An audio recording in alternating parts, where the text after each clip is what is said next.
গরিমার সামনেই রোশনাইকে সিঁদুরটি পরিয়ে দিল আরণ্যক। সম্পূর্ণ জানতে দেখতে থাকো। গল্পের শুরুতেই দেখা যায় আরণ্যক কথা বলতে থাকে গরিমার সাথে। এর মধ্যেই সুরঙ্গমা জাহ্নবী দুজন মিলে প্ল্যান করে রোশনাইকে ঠান্ডাই খাওয়াবে। ওই ঠান্ডায়ের মধ্যে এমন কিছু মেশানো ছিল যেটা খেলে রোশনাই হয়তো শেষ হয়ে যাবে, এমনটাই প্ল্যান করে। জাহ্নবী তখন বলে, আন্টি আপনি কিন্তু দারুণ আইডিয়া করেছেন, এটা কিন্তু আমার খুব ভালো লেগেছে। সুরঙ্গমা বলে, ওই মেয়েটা সাংঘাতিক, ও পারে না এমন কোনো কাজ নেই, ও চাইলে অনেক কিছুই করতে পারে, আর ওকে আটকাতে হলে এই স্টেপটার ভীষণ দরকার ছিল। তখনই জাহ্নবী বলে, এই সমস্ত মেয়েরা সত্যি অনেক কিছু করতে পারে, এদেরকে ভরসা আর বিশ্বাস কোনোটাই করা যায় না। তাই আপনি যেই সিদ্ধান্তটা নিয়েছেন সেই সিদ্ধান্তে আমি খুবই খুশি হয়েছি। এর মধ্যেই মিনিকে অপমান করতে থাকে সুরঙ্গমা আর বলে, তোমার কোনো সেন্স নেই। মিনি তখন বলে, সেন্সের কি আছে? হ্যাঁ, আমি গান করব আর আমার গানে কে নাচবে সেটা আমি তোমাকে বলতেই বা যাব কেন? তখনই ছোটু বলে, জানেন তো সুরঙ্গমা ম্যাডাম, আমাদের মিনির মতন মেয়ে হয় না। আমরা একদম সুস্থ স্বাভাবিক মানুষরা যেটা পারি না সেটা মিনি পারে। কি পারি না জানেন? এই যে মুখের ওপর কিছু সত্যি কথা আমরা বলতে পারি না। আমাদের মনে একরকম থাকে, আমাদের মুখ থেকে আরেক রকমের বেরোয়, কিন্তু মিনির মনে যেটা থাকে মিনি সবাইকে সেটাই বলে। সুরঙ্গমা বলে, কি বলতে চাইছেন আপনি? ছোটু তখন বলে, না না, আমি কি আর বলবো, আমি মিনির হয়ে একটু প্রশংসা করলাম, এইটুকুই। আমার কি আর কিছু করবার ক্ষমতা আছে? থাকলে তো হয়েই যেত, তাই না? তখনই মনে মনে সুরঙ্গমা ভাবে, এই লোকটারও বড্ড বেশি বার বেড়েছে, এমন করে যেন রোশনাইয়ের চামচা। তখনই জাহ্নবী বলে, আহ ছোটু, তুমি বা এত কথা বলছো কেন? তখনই ছোটু বলে, দেখ সত্যি কথাটা তো আমাকে বলতেই হবে জাহ্নবী, সত্যিকে তো আর চাপা রাখা যায় না। এর মধ্যেই জেঠুমণি বলে, আমাদের মেয়ে একটু কম বোঝে, এটা সত্যি কথা, কি আর করব। তখন সুরঙ্গমা বলে, আপনাদের মেয়েকে নিয়ে আমার কোনো মাথা ব্যথা নেই। মিনির বাবা তখন বলে, মাথা ব্যথা থাকার তো কথাও নয়, কারণ ওর বাবা মা আমরা, আমাদেরই তো যত মাথা ব্যথা থাকবে। আপনি তো বাইরের লোক, কেন বলুন তো আপনার মাথা ব্যথা থাকবে? জাহ্নবী তখন বলে, তোমরা চুপ করবে, কেন যে এই কথাটাকে বাড়াচ্ছ আমি সেটাই বুঝতে পারছি না। সুরঙ্গমা বলে, সবার বেশ দেখছি মুখে বুলি ফুটেছে, যেটা আমার একদমই ভালো লাগছে না। তার মধ্যেই চলে এসেছে তনুশ্রী আর বলে, সুরঙ্গমা সব ঠিক আছে তো? অসুবিধা হচ্ছে না তো? কমফোর্টেবল? সুরঙ্গমা বলে, আসলে আমি যেখানে যাই সেখানে কমফোর্টেবল হয়ে যাই আর কি, মানে হতে হয়। এরপর তনুশ্রী বলে, আরে তুমি চিন্তা করো না, তোমার যদি কোনো অসুবিধা হয় আমাকে বলতে পারো, আমি তোমাকে সাহায্য করব। তনুশ্রী বলে, না না, কোনো সাহায্য করবার। এর মধ্যেই সুরঙ্গমা জাহ্নবীকে বারবার করে ইশারায় বলতে থাকে যে রোশনাইয়ের কপালে আজ অনেক দুঃখ আছে। তার মধ্যেই চলে এসেছে নীলাব্জ আর বলে, ঠান্ডাইটা তো একেবারে জমে যাবে, কি বলো, নিয়ে আসি? আর সুরঙ্গমা বলে, দাঁড়াও আর একটু পরে। এর মধ্যেই গরিমা আরণ্যকের দিকে তাকিয়ে আছে। আরণ্যক তখন বলে, কি হয়েছে বলো তো, এইভাবে কি দেখছো? আর তখন গরিমা বলে, তোমাকেই দেখছিলাম। আরণ্যক আর গরিমা এরপর ডান্স করা শুরু করে দেয়।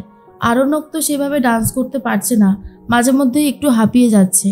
তখনই গরিমা বলে, কি হলো আরণ্যক, তুমি এইরকমভাবে থেমে যাচ্ছ কেন বলো তো? না না, এরকম করলে কিন্তু হবে না।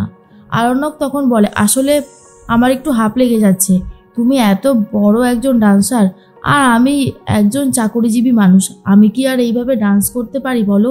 তখন গরিমা বলে, পারবে পারবে, তুমি যথেষ্ট ভালো ডান্স করতে পারো, আর তার নমুনা আমরা সবাই দেখেছি, তাই বলছি তুমি একদম এসব নিয়ে ভেবো না তো। অন্যদিকে রোশনাই কথা বলতে থাকে আর তখনই মিনি বলে, এই রোশনাই, তোকে কিন্তু ডান্স করতেই হবে, আমি যখন গান করব তখন তুই নাচ করবি, কেমন? রোশনাই তখন বলে, কি যে বলো না মিনি, এখানে আমি যদি নাচ করতে শুরু করি সবাই তোমাকে আবারও কথা শোনাবে, সেটা কি আমার ভালো লাগবে বলো? না না, এইসব ঝামেলার মধ্যে আমাকে জড়িও না। মিনি তখন বলে, তুই চুপ কর তো, কেউ কিচ্ছু বলবে না, আমি তো তোর সাথে আছি, তোর এত ভয়ই বা লাগছে কেন? তুই শুধু একটা কথা ভাব যে তোকে খুব সুন্দরভাবে ডান্স করতে হবে। এর মধ্যেই গরিমা তখন হাঁ করে তাকিয়ে রয়েছে আরণ্যকের দিকে। আরণ্যক ভাবে, রোশনাই বিশ্বাস করো, এই সমস্ত ডান্স করতে আমার একদমই ভালো লাগছে না, কিন্তু অন্যের মুখে হাসি ফোটাতে হলে এসব করতে হচ্ছে। আমি তোমার দিকে তাকিয়ে রয়েছি, সারাক্ষণ ভেবে চলেছি এইসব কথা। কি জানি আমার যে কি হয়েছে, আমি যে কেন তোমাকে নিয়ে এত ভাবি সেটাই বুঝতে পারি না। মনকে অনেকবার জিজ্ঞেস করেছি, কিন্তু কোনো উত্তর নেই। আমি চাই তুমি ভালো থাকো। তুমি একদিন আমাকে বুঝবে যে আমি তোমার জন্য ঠিক কী করেছি, কিন্তু সেদিন হয়তো অনেক দেরি হয়ে যাবে। এরপর গরিমা বলে, আরণ্যক, অনেকক্ষণ ধরে দেখছি তুমি ওর দিকে হা করে তাকিয়ে কি একটা ভেবেই চলেছ। কি হয়েছে বলো তো? আরণ্যক তখন বলে, না না গরিমা, কি আবার হবে, কি যে বলো না তুমি। গরিমা খুব ভালো মতন বুঝতে পারে যে আরণ্যক আর আগের মতো নেই। তাই জন্য গরিমা বলে, তুমি যে আর আগের মতো নেই সেটা আমি খুব ভালো মতন বুঝতে পারি। কেন করছো এই জিনিসগুলো? তুমি কি আমার থেকে এতটাই দূরে চলে যাচ্ছ আরণ্যক? আরণ্যক তখন বলে, কে বলেছে আমি তোমার কাছ থেকে দূরে যাচ্ছি? আমি আর তুমি একই আছি, আমরা কখনো দূরে যেতে পারি? এর মধ্যেই গরিমার সন্দেহ হয়। গরিমা তার মাকে গিয়ে বলে, মা চলো এবার তুমি নাচবে। সুরঙ্গমা নাচতে চায় না আর বলে, আমি যেখানে সেখানে নাচি না বেটা, তুমি তো খুব ভালো মতন জানো। তখনই আরণ্যক বলে, কি বলছেন আন্টি, এটা যেখানে সেখানে কোথায়, এটা হলো আপনার মেয়ের হবু শ্বশুরবাড়ি। তখনই সুরঙ্গমা বলে, থাক আরণ্যক, এসব নিয়ে আরও কথা বলতে হবে না। আমি জানি কোনটা কি, সেটা আমি খুব ভালো মতন জানি। নীলাব্জ তখন বলে, কি হয়েছে বলো তো সুরঙ্গমা, তোমার মুড কি অফ রয়েছে? সুরঙ্গমা তখন বলে, না আমার ভালো লাগছে না, প্রচণ্ড গরম পড়েছে তো তাই। এর মধ্যেই সবাই ঘুড়ি ওড়াতে শুরু করে দেয়। আরণ্যক আর এদিকে মিনি সাইডে দাঁড়িয়ে কথা বলতে থাকে। মিনি তখন বলে, এই ছোটদা ভাই, আজ আমি গান করব, আর কে নাচবে জানিস? রোশনাই, রোশনাই নাচ করবে। তখনই আরণ্যক বলে, তাই? তাহলে তো খুব ভালো কথা, কিন্তু তুমি এই কথাটা এখন কাউকে বলবে না, কেমন? তখনই মিনি বলে, না না, আমি কাউকে বলিনি, আমি কাউকে বলবোও না। তখন আরণ্যক বলে, তাহলে আমি তোমাকে খুব সুন্দর একটা উপহার দেব। মিনি তখন বলে, কি উপহার দিবি বল না ছোটদা ভাই?